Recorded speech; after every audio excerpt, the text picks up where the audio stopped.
दोस्तों नमस्कार। कानूनी बातें बताने वाले मेरे YouTube चैनल में आपका हार्दिक स्वागत है। और आज हम जानने वाले संज्ञेय यानी कॉग्निजेबल और असंज्ञेय यानी नॉन कॉग्निजेबल ऑफेंस क्या होते हैं। ये दो अलग अलग तरीके के यानी संज्ञेय और असंज्ञेय अपराध के बीच में क्या अंतर है और इसमें क्या फर्क होता है, यह आज हम जानेंगे। पहली बात, जिस अपराध जब संज्ञान अपराध होता है तो पुलिस द्वारा अपने आप उसको लिया जाता है।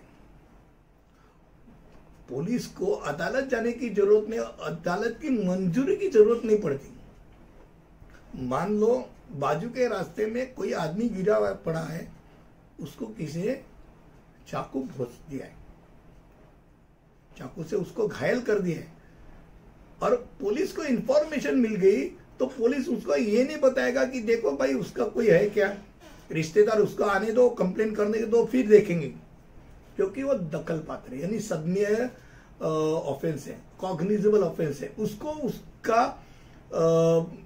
जो चीज है उसके लिए न्यायालय की प्रतीक्षा करने की जरूरत है, मंजूरी की प्रतीक्षा करने की जरूरत है। वो अपने आप में उसको जाके उसको देखना ही है कि क्या है क्या नहीं है।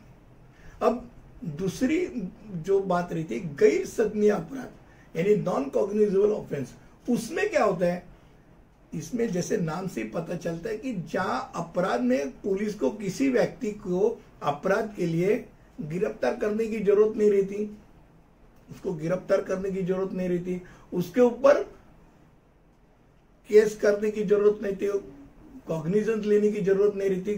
फिर कब कॉग्निजेंस लिया जाता है, जब अदालत से उसको बोला जाता है पुलिस को कि भाई इसके ऊपर कॉग्निजेंस लो, अनुमति लगती है इसकी अदालत की, तो ही इस अपराध में वो दखल अंदाजी लिया जाता है।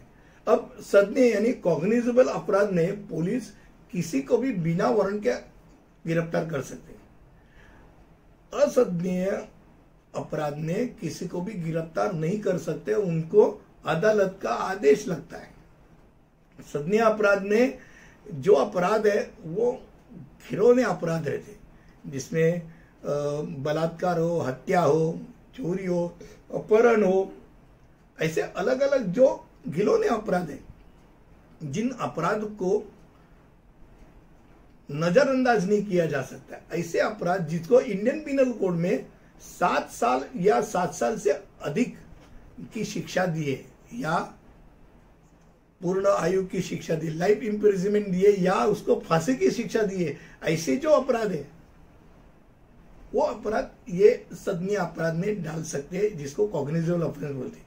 अब गैर संज्ञेय अपराध यानी जो बोलते हैं नॉन कॉग्निजेबल ऑफेंस, उसमें 3 साल से कम और जिसको दंडात्मक स्वरूप में आर्थिक दंड दिया जा सकता है, ऐसे जो अपराध है, ये अपराध जिसमें धोखाधड़ी या मानहानि या गाली गलौज दिए है या धमकी दिए, हुआ कुछ नहीं है, धमकी दी है, तो ऐसे अपराध में ये इसमें शामिल होते हैं जो नॉन कॉग्निजेबल कहा जा सकता है।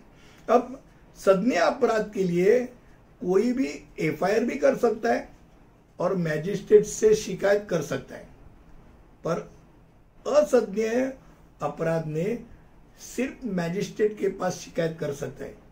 पुलिस के पास हो जाएगा तो उसका एफआईआर नहीं बनेगा, वो एनसी करके लिख देंगे, वो एनसी करके आपको एनसी का नंबर दे देंगे, नॉन कॉग्निजेबल ऑफेंस करके उसमें लिखा जाएगा। यानी इसके ऊपर आगे कुछ करना है कि नहीं करना है वो कौन बताएगा, न्यायालय बताएगा। आज ये दो चीज में हम लोग ने फर्क देखा, जिसमें संज्ञेय और असंज्ञेय अपराध यानी कॉग्निजेबल और नॉन कॉग्निजेबल ऑफेंस, इन दोनों में क्या फर्क है यह स्पष्ट रूप से हम लोग ने देखा। इंडियन पिनल कोड में आप जब भी झांक के देखेंगे, हर अपराध के सामने वो कॉग्निजेबल है या नॉन कॉग्निजेबल है, इसका स्पष्ट उल्लेख रहता है। अब जब कॉग्निजेबल ऑफेंस रहता है, ये सत्र न्यायालय में जाता है, सत्र न्यायालय में उसका मीन्स वो जाता है दंडाधिकारी की और से ही जाता है, मैजिस्ट्रेट के न्यायालय में जाता है, मैजिस्ट्रेट उसको पहले 14 दिन के लिए अंदर रखो हिरासत में लो, फिर बाद में मामला चलता है कहाँ, वो चलता है सेशन कोर्ट में, यानी सत्र न्यायालय में।